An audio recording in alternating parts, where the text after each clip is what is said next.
Señal directa.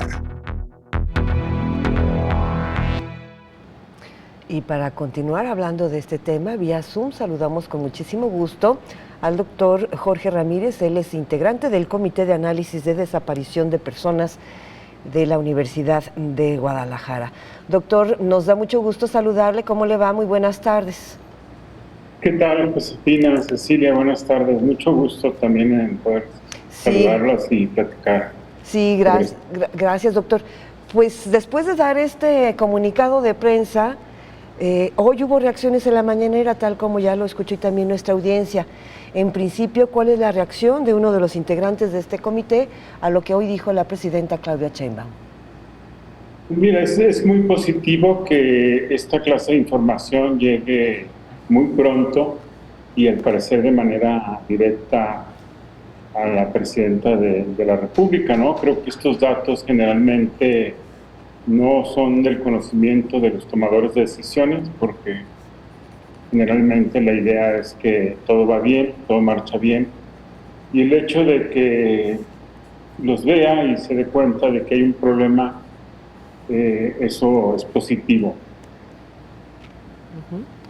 Doctor, ¿qué datos específicos ha recopilado el comité para darnos esta información de que, como escuchábamos en la nota anterior, en este 2025 ahora son jóvenes de menores edades los que están siendo reclutados o quienes han desaparecido? Sí, efectivamente, una pregunta que hacía la presidenta, que de dónde venían esos datos, pues son los datos oficiales del propio gobierno del estado. Entonces el hecho de que sea una fuente oficial debe llamar más la atención, pues de que se trata de un problema que está reflejado por la misma contabilidad que ellos llevan. Y es un problema realmente crítico. Hay que tener conciencia que un segmento de la población, menores de edad, la mayoría de ellos, que tienen edades entre 15 y 19, empezaron a no solo a desaparecer más, sino a no localizarse. Eso es un punto importante. Los datos que estamos presentando hablan de que hubo 50 personas más en estas edades que quedaron desaparecidas respecto a lo que se presentó el año pasado. Y hablar de 122 casos, en realidad son muchos casos. Vamos, ya era un problema grave en la desaparición en ese segmento, y lo que ha ocurrido en estos meses, pues es que se ha vuelto más crítico. Esos 50 adicionales significa básicamente pues un reconocimiento de que ni la Fiscalía ni la Comisión de Búsqueda han podido dar con ellos. ¿Y por qué no se puede dar con ellos como sí se pudo dar con otras personas desaparecidas de otros segmentos? Pues la hipótesis más probable, tenemos muchos indicios, es de que fueron reclutados por el crimen organizado. Estoy hablando de que en esas 122 personas, de esos 122 jóvenes, de hecho tenemos ahí a 4 estudiantes de la Universidad de Guadalajara que no los hemos podido localizar, y según todos los indicios que se han reunido, esos jóvenes fueron reclutados por el crimen organizado. Qué escalofriante todos estos datos. Doctor, pues el anuncio de la presidenta fue esta mañana, pero dicen que cuando el presidente, o la presidenta en este caso, da una orden, pues se debe de atender de manera inmediata. ¿Sabe usted si ya hizo contacto el secretario Harfuch con algún integrante de este comité, con su presidenta, por ejemplo, o con alguien más? No tengo todavía esa información, no creo, es muy pronto para que haya ocurrido, pero el hecho de que pues al menos haya esa preocupación, la verdad es que son datos muy alarmantes, porque estamos hablando prácticamente de niños que han desaparecido, y que lo más probable es que estén en lugares como los que se descubrió en marzo, ¿no? Estos lugares de reclusión, ya no les diremos más, donde los enseñan a deshumanizarse, y tras unos pocos días los envían a los lugares de conflicto que tiene el Cártel Jalisco Nueva Generación en todo el país. Sabemos que han sido muchos de ellos movilizados a Zacatecas, a Michoacán, a Chiapas, donde prácticamente van a una muerte segura. ¿Cuáles son las medidas necesarias que ustedes consideran se deberían de tomar en cuenta a la brevedad, doctor?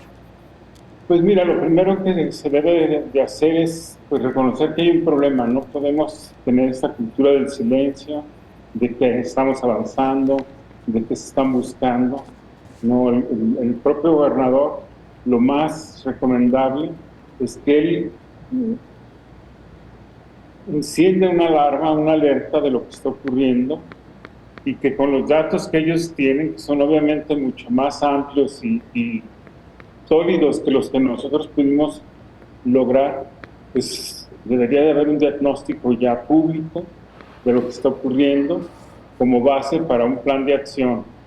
Lo que estamos proponiendo es que el gobierno del Estado genere un plan contra el reclutamiento forzado y no solamente medidas aisladas, porque lo que estos datos demuestran, y eso es todavía más alarmante, es que lo que se ha hecho en estas semanas no ha sido eficaz.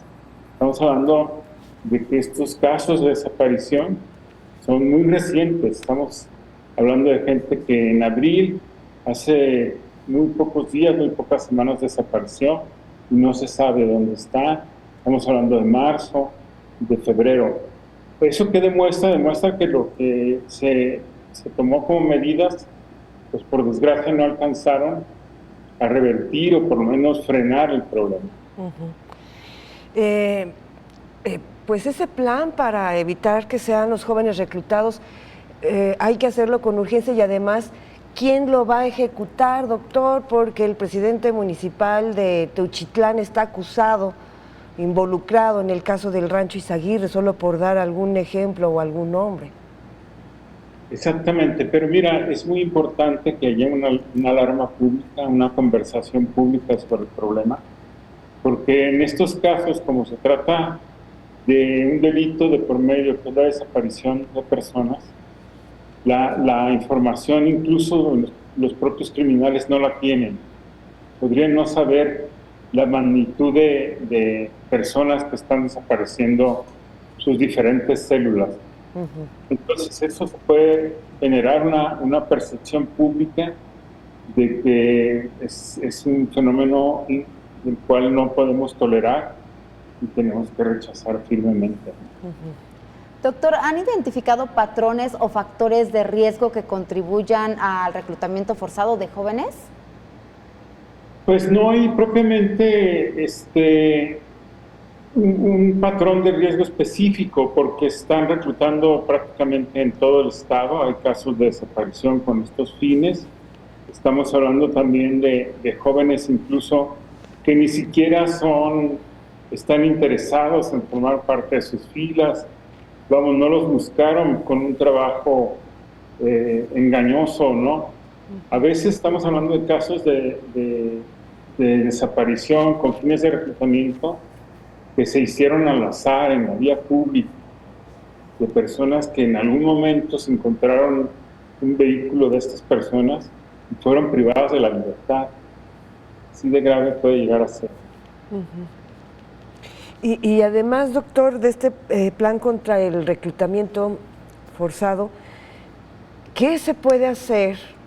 Y suena también como trabalenguas, lo he dicho antes también, y aquí lo tengo anotado para ver si me equivoco menos. ¿Los desaparecedores dónde están, doctor? ¿Cuándo los agarran?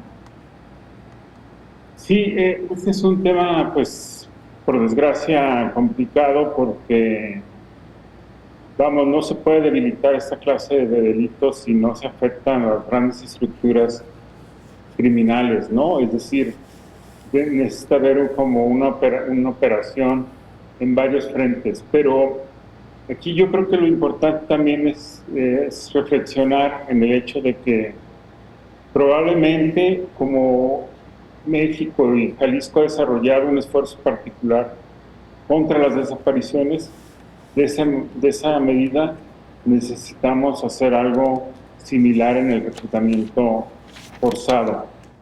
algo específico para tratar este delito y tratar de controlarlo. Doctor, sabemos que esta crisis debe de ser abordada, pues ya como lo ha comentado usted, tanto por las autoridades, instituciones, pero también por la misma sociedad en general. ¿Cómo podemos contribuir, cómo se puede contribuir desde las familias para abordar esta situación? Pues mira, efectivamente tiene que haber más que un esfuerzo familiar, que sí es importante en términos de una mayor vigilancia con los menores. También es un tema comunitario. Las comunidades deben de ser mucho más vigilantes de estos procesos. Las instituciones, la UDG, pues por fin yo creo que se está movilizando hacia una cultura de prevención y de seguimiento de estos casos, pero no es suficiente. Yo creo que la UDG, y más si tiene 4 estudiantes desaparecidos tan solo en este año, necesita hacer más acciones para que el tema se posicione, para que la autoridad tenga una mayor disposición de rendir cuentas. Y qué bueno que la UDG tiene este comité, doctor, para que no se quite el dedo del renglón. Desde su experiencia, doctor, y con todo esto que usted ha venido investigando, me encantaría conocer, y supongo que la audiencia también, su punto de vista, su opinión sobre concretamente lo que viene ocurriendo en Teuchitlán y Teocaltiche. Bueno, en realidad son 2 comunidades muy diferentes. En Teuchitlán estamos hablando de una zona tomada por el cártel Jalisco Nueva Generación desde hace varios años, y que quizá en términos de la logística criminal, el lugar central de esa zona sea Tala. Y lo que, pues, lamentablemente hemos visto es que la afectación solamente de un par de estos lugares no ha sido suficiente para disminuir el número de personas que son reclutadas a la fuerza. Y en el caso de Teocaltiche, pues también tenemos esta presencia del cártel Jalisco Nueva Generación, pero ahí, digamos, lo que ocurre es una lucha de muchos años con otra organización criminal por lograr el control del municipio. Y ha sido una batalla, pues, muy cruenta, muy sangrienta, y por desgracia la autoridad básicamente ha sido espectadora, ¿no?, de esa guerra entre 2 grandes grupos del crimen organizado. Doctor, aprovechando la pregunta de mi compañera Josefina, en donde pues hace referencia a Teuchitlán, Teocaltiche, ¿no es lo mismo vivir en un municipio u otro aquí en la zona metropolitana? Porque el otro día, por ejemplo, en familia decíamos, es que todo México está igual, todo Jalisco está igual. ¿Es cierto esto? Yo creo que hay ciertos estados como Jalisco, Sinaloa, Baja California, Tamaulipas, que tienen una desventaja, Chihuahua, en particular Ciudad Juárez, y es que son sedes de cárteles muy poderosos, de organizaciones criminales muy fuertes, y eso genera una victimización muy alta en estos lugares, que es diferente obviamente a otros estados. No creo que todo el país esté igual, no es cierto. Hay lugares donde el infierno es mucho más profundo, como aquí en Jalisco, por ejemplo. Doctor, en el caso Teuchitlán, el gobernador se comprometió a pacificarlo en 45 días, eso va a ser Teocaltiche, eso va a ser más o menos el 15 de junio, si mal no estoy. ¿Qué dice al respecto? Pues son palabras muy desafortunadas. Yo creo que pacificar cualquier lugar del país va a tomar décadas. No sé en qué basa esa expectativa, porque lo que se trata de cambiar es realmente un sistema de relaciones, de convivencia, que tenemos muchos años en México sosteniéndolo basado en la ilegalidad, en la violencia, y cambiar eso va a tomar mucho tiempo. Entonces, por desgracia, estas palabras del gobernador seguramente no van a cumplirse. Desafortunadamente creemos que efectivamente no se va a cumplir. Doctor Jorge Ramírez, qué amable como siempre por platicar con nuestra audiencia. ¿Quiere agregar algo antes de despedirle? No, nada más llamar a tu público, a los televidentes a estar vigilantes con este problema. Es un problema muy serio, estamos hablando de niños que son llevados prácticamente a la muerte y eso es, digamos, una cosa muy grave en términos sociales, morales. No deberíamos permitir que en México empiece a ser común los niños soldados, los niños sicarios. Es un nivel de degradación pues ya muy intolerable. Gracias. Gracias a usted, doctor. Hasta muy pronto. Hasta pronto. Buenas tardes.